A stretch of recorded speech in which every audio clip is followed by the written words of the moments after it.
Greetings.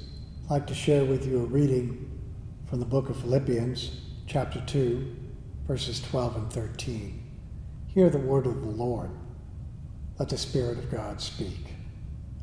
Therefore, my beloved, just as you have always obeyed me, not only in my presence, but much more in my absence, work out your salvation with fear and trembling.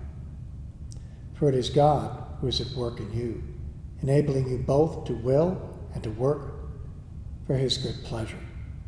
The word of the Lord. Thanks be to God. Some folks read this passage as if Paul is telling us to question the depth and width of our faith, that perhaps somehow our salvation isn't what it should be. Maybe it's something we should doubt. But that is really not the case here.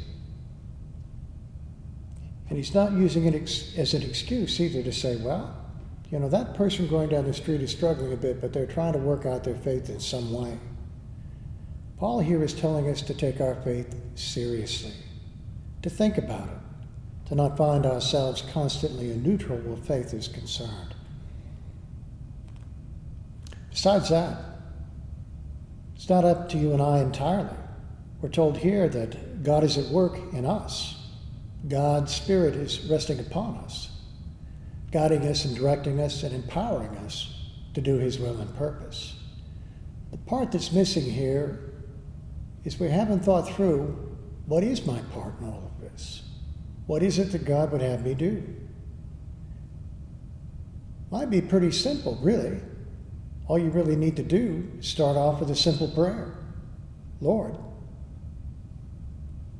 I'm seeking to follow you today. Guide and direct me by your Spirit.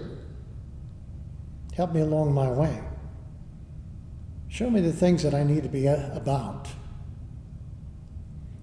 After speaking that prayer, you might sit quietly for some time.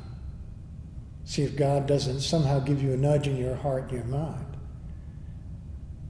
Truth of the matter is, sometimes it's not that simple, and sometimes it's not that difficult. At times, these answers will come to us later in the day. The point that Paul is making here is that each and every day is an opportunity to live out our faith in such a way that people can see it and experience it, and we can express the good news alive in us. He's telling us, take your faith seriously. Walk in it like it matters. Allow God's love to be seen in and through you, and who you are and what you do, asking the question itself, God, as a person of faith, what would you have me do? Throughout the day, the answer or answers will come our way, because we've got our mind and our heart focused on the things of God. Lord bless you and keep you. Amen.